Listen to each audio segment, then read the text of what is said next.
વન્ય હિંસક પશુઓનો ભોગ બનતા ખેડૂતોની વર્ષો જૂની માંગ દિવસે વીજળી આપવાની અંતે સરકારે સ્વીકારી છે, પરંતુ બાકી રહેલા ખેડૂતોએ હજુ 3 વર્ષ રાહ જોવી પડશે. સાથે ફોલ્ટ રિપેર કરવામાં દિવસો વિતાવતા વીજ વિભાગને આળસ ખંખેરવા પણ ખેડૂતોએ વિનંતી કરી છે. ગીર વિસ્તારની બોર્ડર આસપાસના ગામોને દિનકર સૂર્યોદય યોજનાની જાહેરાત બાદ ખેડૂતોમાં ખુશીનો માહોલ જોવા મળી રહ્યો છે. સરકાર દ્વારા રાત્રિના બદલે દિવસે વીજ પુરવઠો આપવાના નિર્ણયને ખેડૂતોએ આવકાર્યો હતો. જિલ્લામાં 3 તાલુકાઓના 145 ગામોમાંથી 90 ગામોમાં આ સુવિધા શરૂ કરવામાં આવી છે.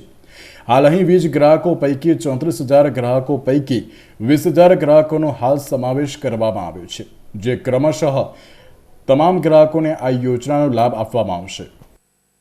સરકારે જે સૂર્યોદયની યોજના ખેડૂતો માટે ગીર વિસ્તારની અંદર આપેલી છે, એ સરકાર એ યોજના અમે આવકારીએ છીએ.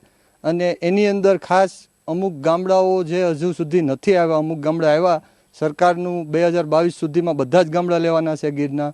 પણ જે રેવન્યુ વિસ્તારમાં જ્યાં સિંહ છે, જ્યાં પ્રાણી છે, દીપડા છે, એવા જે ગામડા છે એવા સરકાર લે એવી અમારી અપેક્ષા છે.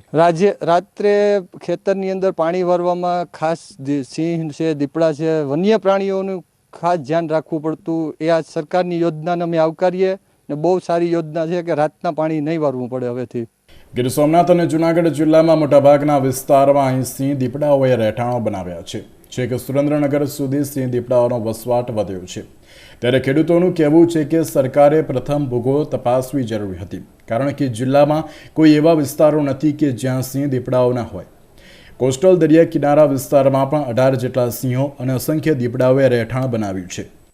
આ યોજનાનો મુખ્ય ઉદ્દેશ એ છે કે આપણા વિસ્તારમાં જંગલનો વિસ્તાર છે, વન્ય પ્રાણીઓ રાત્રે ખેતરમાં વગેરે આવી જતા હોય છે.